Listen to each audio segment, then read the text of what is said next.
회원 여러분 안녕하십니까? 2020년 10월 28일 수요일 오늘 주식 시황 방송을 시작하겠습니다. 우리 정통 주식 채널에서 하는 시황 방송은 결코 특정 종목 매수를 유도하기 위한 방송이 아니고요. 운영자의 주관적인 판단으로 분석하는 것이니 참고하시되 최종 판단과 결정은 회원님께서 하시기 바랍니다. 시작하기 전 구독과 좋아요, 알람 설정 눌러주시면 감사하겠습니다. 오늘 장세의 특징도 어제랑 비슷한 그런 양상인데요. 상승 모멘텀은 없지만 그렇다고 해서 큰 폭으로 하락할 가능성도 별로 없는 장이다.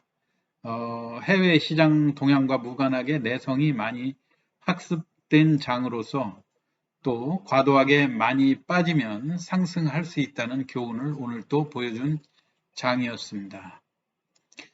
오늘 또 개인들이 거래소에서 1,500억 정도, 기존보다는 매수세가 좀 약한 면은 있지만은 매수를 보여줬고요.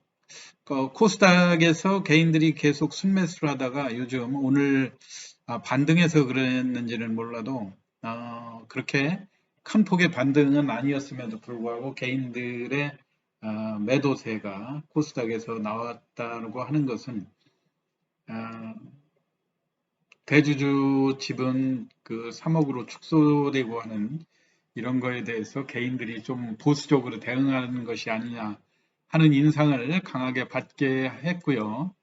어제 그 전일날 미국 시장이 많이 하락했음에도 불구하고 추가로 다시 또 200포인트 넘는 약세장이 보여서 오늘 정말 걱정하면서 하루가 시작된 장이었는데 그럼에도 불구하고 시가의 약 6포인트 정도 미약하게 물론 장중에 14포인트 정도 약한 모습을 보였지만 종가에 다시 강하게 되돌리는 그런 모습을 보여줘서 우리 시장도 다시 태양광이라든가 또 그 2차전지 이런 종목의 거래소나 코스닥이나 특히 코스닥이 최근에 상당히 많이 하락했지 않습니까?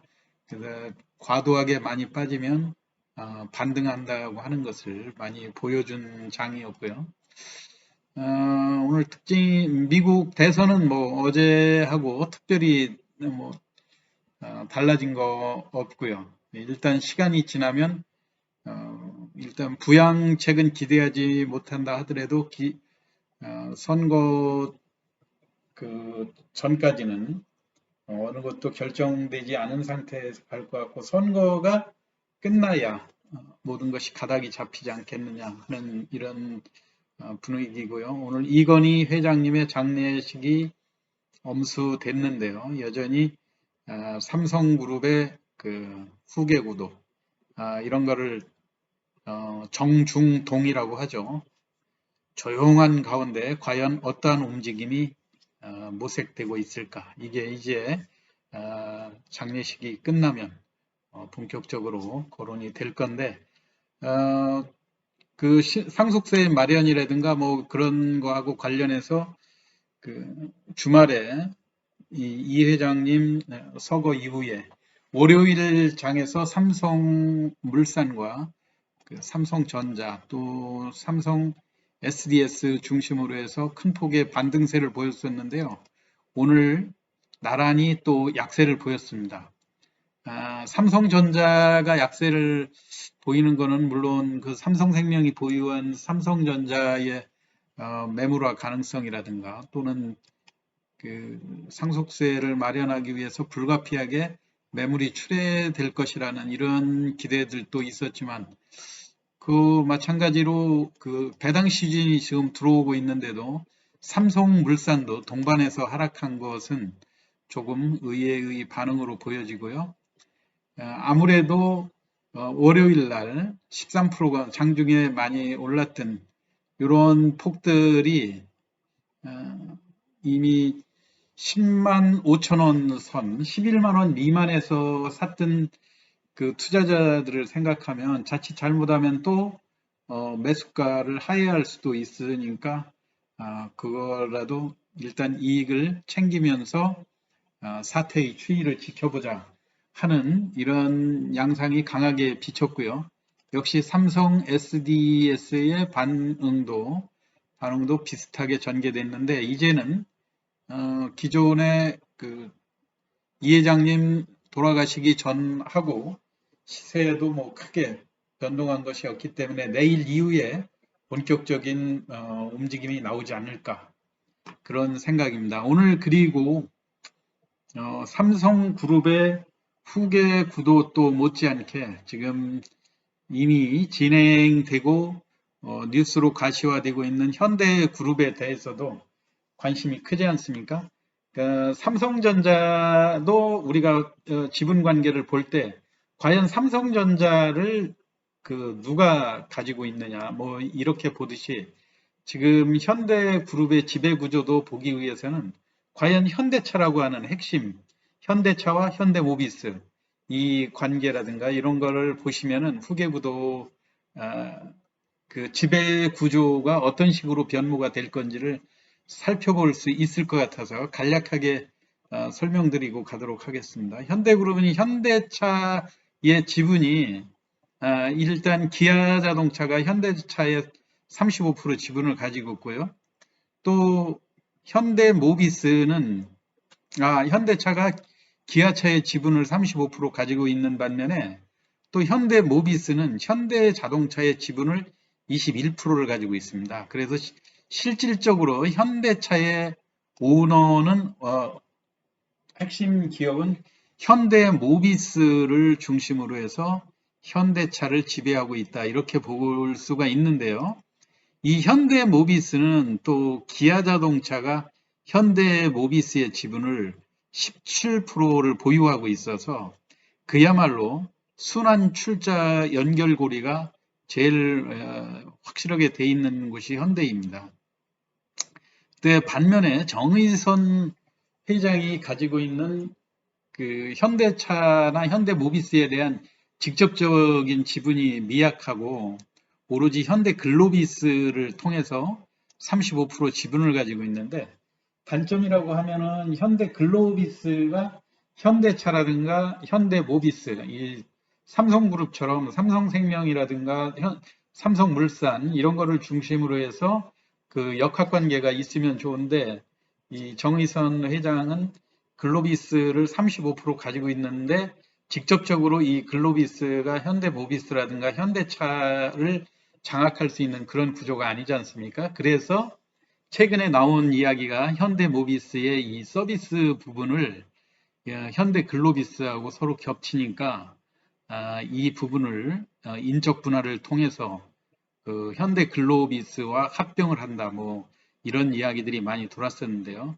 앞으로의 진행 과정은 이제 추후 어떤 윤곽이 잡히겠지만 여하튼 그룹 지배구조 관심으로 해서 최근에 글로비스의 상승세가 눈에 띄게 많이 상승했다가 최근엔 다시 또 현대모비스 또 기아차도 실적 호전과 또 모비스의 지분을 갖고 있다는 이런 것 때문에 3자 구도로 주가가 활발하게 움직이고 있는 그런 양상이거든요.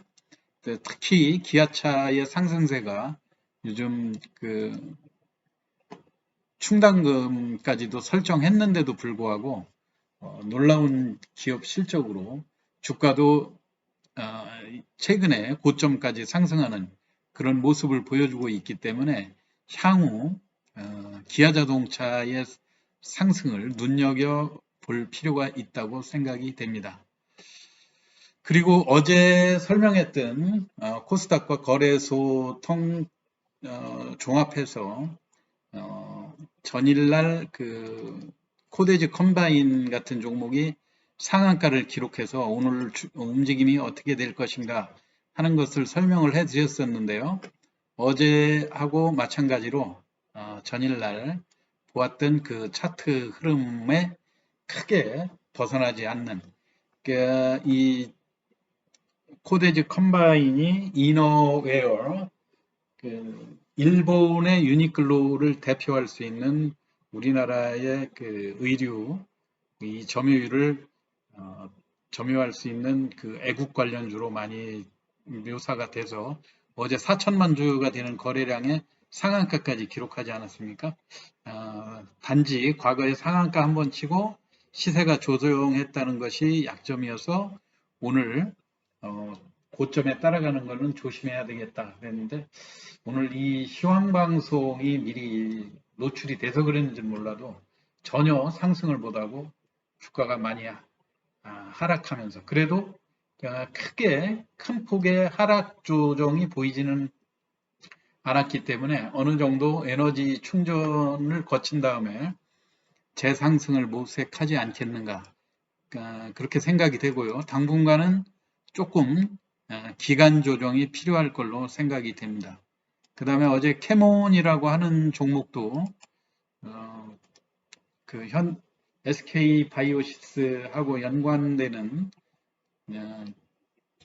그 코로나 백신 그 협업 업체로 많이 이야기를 했었죠. 어제 2,400만 주 되고 오늘 장중에 200원 정도 3,575원까지 상승했다가 결국은 조금 되밀렸는데 에너지의 축적 과정으로 보면 좋을 것 같고요.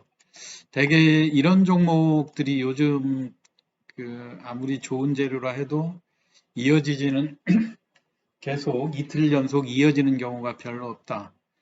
장중에 단기 매매로 짧게 수익을 실현하는 그런 성향들이 강하게 드러나기 때문에 역시 이 종목도 오늘 뭐 크게 음봉이 났다든가 그런 상황으로 마무리는 안 됐기 때문에 에너지 비축 과정을 거쳐서 점진적으로 상승 추세는 유지될 것으로 보고 있습니다.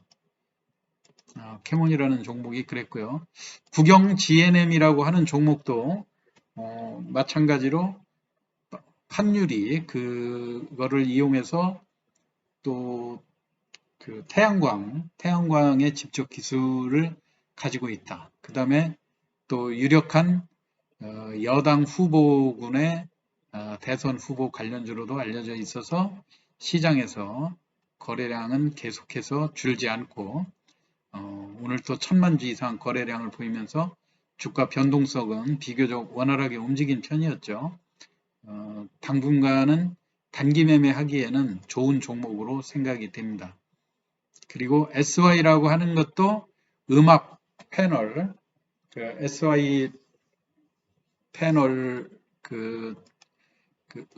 코로나의 음압 병상 설치 관련주로 어제 상한가까지 기록을 했는데 다소 상한가가 무리였던 것 같습니다. 5,350원에 4,400만 주 거래됐지만은 오늘은 어제 보통 상한가를 기록한 이런 종목들이 시초가에 그 플러스 3%나 5% 높게 시작하더라도 하다가 밀리고 하는 것이 대부분의 흐름인데 상한가를 얼마나 이게 힘겹게 만들었으면 제풀에 그대로 반등도 제대로 못하고 주가가 4,695원까지 다소 큰 폭의 조정을 보였죠. 오늘 음봉 자체도 크게 기록이 됐을 것 같은데 당분간은 이쪽 상한가의 흐름에서 기간 조정과 가격 조정을 예상해 볼 때 약 4,500원 정도가 가격 조정을 할 수 있는 그 부분이 아닌가 생각이 되고요.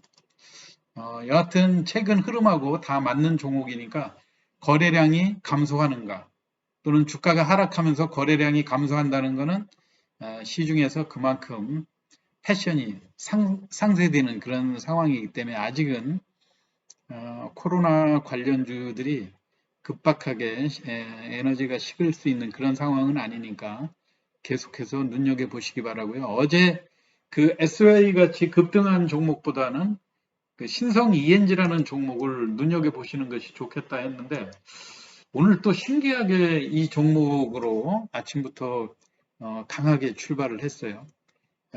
대개 주가가 많이 하락한 종목이 반등을 오늘 하는 날이냐 안 하느냐의 지표로 삼는 게 뭐냐면 시초가에 플러스로 출발할 때 그때는 대부분이 기존의 하락 흐름을 딛고 상승으로 전환한 날이다. 그렇게 판단을 하시는 것이 상당히 정확성이 높은 그런 판단 기준이거든요.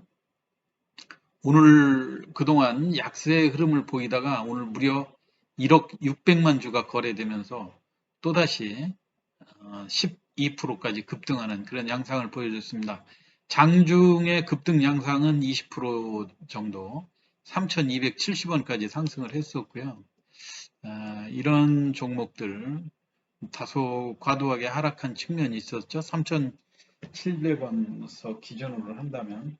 그렇지만 오늘 또 그 양봉이 이렇게 강하게 또 상승을 하고 보면 또 바닥권에서 그렇게 또 빠진 게 없는 그런 모습이 될 수도 있거든요. 그렇기 때문에 이게 약했다가 다시 반등했다 하면서 서서히 바닥권을 다지고 반등하는 그런 모습을 보일 가능성이 높으니까 당분간 오늘 거래량을 거울 삼아서 단기 매매에 치중하시면 좋을 것 같습니다. 또 우정바이오라고 하는 것도 어제 낙폭 과대 종목으로 거론을 했었는데요. 여전히 거래량이 뒤따르지 못한다고 하는 것이 큰 단점이고요. 사놓고 중기로 기다려 보실 분들은 한번 기다려보는 그런 매매도 필요할 것 같습니다. 많이 빠졌죠. 14,800원에서 7,000원대면 아직 갈 길이 먼 그런 상황이라고 생각이 되고요. 기타 이제 시간이 없으니까 SDN이라고 하는 태양광 관련 종목 오늘 제가 2, 3일 전인가 시황을 할 때 대개 이런 종목 흐름이 주가가 바닥을 다지고 올라올 때 붉은 양봉이 장대 양봉이 이렇게 선다 이런 표현을 해드렸는데 오늘 그만큼 양봉으로 해서 일단 추세가 전환되는 모습을 보여줬거든요. 지금 현재 코스닥의 종목이 사람들이 투자자들이 급등하면 따라가지 않고 약할 때 사실 서서히 반등하는 것을 이용해서 당일날 짧은 매매로 대응을 하는 그런 전략들이 주요하고 있거든요. 그러니까 이런 종목도 내일 오늘 오른 부담 때문에 내일 약하게 출발할 수도 있는데 장중에 약하게 출발했다 상승으로 전환할 때를 잘 파악하셔서 매매를 하시면 좋을 것 같습니다. 그 다음에 우리들 휴브레인이라고 하는 종목도 어제 강하게 반등해 놓고 오늘 하루는 다소 쉬어가는 그런 양상을 보여줬는데요. 앞으로 4,000원을 지지하면서 에너지 비축 과정을 거쳐서 다시 상승세로 전환하지 않을까. 지금 4,000원의 기준으로 해보면 일단 1차 목표가가 5,000원 정도, 4,500원 정도, 이 정도는 자율반등 성격으로 올라갈 가능성이 큰 자리이죠. 어떤 낙폭과대 종목으로 관심을 가지시기 바라고요. 기타 나머지 종목들도 저희가 거론 드렸던 종목들은 다 비슷합니다. 파미셀, 맥스로텍, 우리기술투자, 또 그 비트코인 관련주로 우리기술투자라든가 이런 것들이 여전히 오늘 또 5천만 주 넘는 거래량을 보여주면서 시장에서 여전히 강한 흐름을 보이고 있는데요. 단기 매매하시고 당일날 주가 변동폭이 큰 종목을 선호하시는 분들은 이런 종목으로 매매를 하시면 좋을 것 같습니다. 오늘 시황 방송은 이것으로 마치겠습니다. 끝까지 경청해 주셔서 감사하고요. 내일 또 좋은 내용으로 찾아뵙도록 하겠습니다.